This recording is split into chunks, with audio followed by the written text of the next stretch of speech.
Bilang bahagi sa election committee, nais ko pong tutukan ang paghihikayat sa mga members natin in good standing na maging volunteer leader.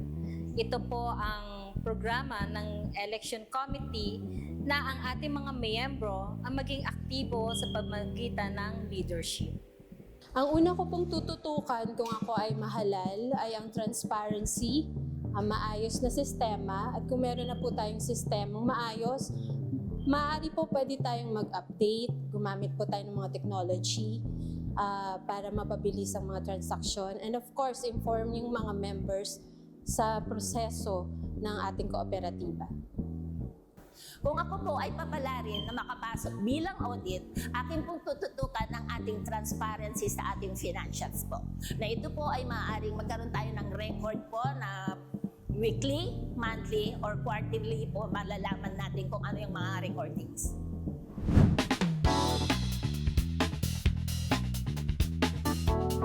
Ang mensahe ko po sa ating mga kamay-ari ng Simbayanan Cooperative, hinihikayat ko po kayo na maging active sa ating mga rine-required na pondo para sa ating share capital at savings at kung ano may mga deposit services na binibigay ng ating kooperatiba. Nais ko din pong hingin sa mga members natin na mag-participate po tayo sa mga programa, lalo na sa mga education program na ibinibigay ng ating STIRT Committee upang maging updated tayo at maging updated din sa anuman ang kinalalagyan ngayon ng ating Simbayanan Cooperative. Ang mensahe ko po sa mga kamay-ari ay ang kooperatiba po, Simbayanan ni Maria Multipurpose Cooperative, ay sa atin. Tayo po ang nagpapalakas nito.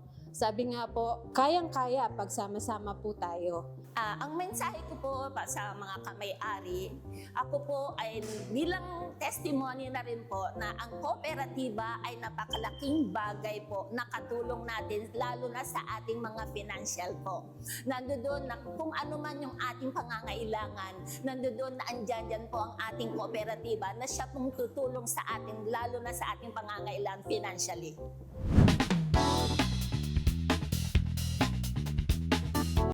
Sa ngayon po, ang aking tinatakbo or ang aking kandidato sa posisyong election committee, nais ko pong tutukan ang leadership program upang hikayatin ang mga members na may kakayahan na maging leaders.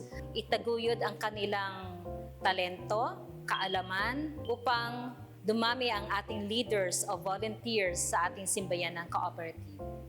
Ang una ko pong tututukan kung ako ay mahalal sa audit committee ay ang kakulangan ng kaalaman sa mga proseso sa kooperatiba ng ating mga kamay-ari. Maaari po akong magmungkahi ng mga orientation at of course yung open communication sa mga miyembro o kamay-ari. Bilang audit, kung sakali man pong meron po akong problema na ma-encounter, ito po ay mapapag-usapan po sa loob lamang po ng mga committee para ang bagay na problemang may encounter, mandoon po na mapag-usapan kung ano po yung nararapat na solusyon sa ating mga problemang na natatagpuan po.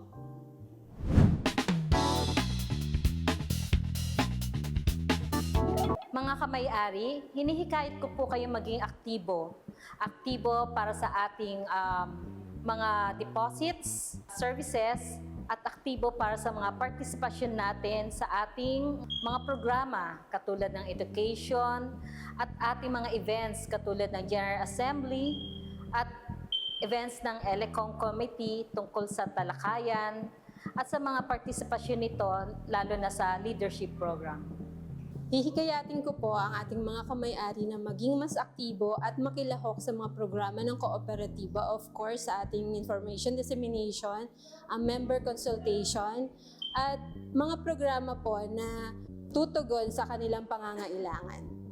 Ang nais ko pong paghikayat, kaparaanan ng paghikayat para tayo po ay makakaroon ng kalahok sa ating kooperatiba. Nandoon po na sasabihin ko po na nandoon meron po tayong mga trainings para malaman natin kung paano po pinapatakbo ang ating kooperatiba, kung paano po ang kaparaanan kung tayo po ay nanghihiram. Dahil po punong-puno po tayo ng mga lectures or free seminar po sa ating kooperatiba.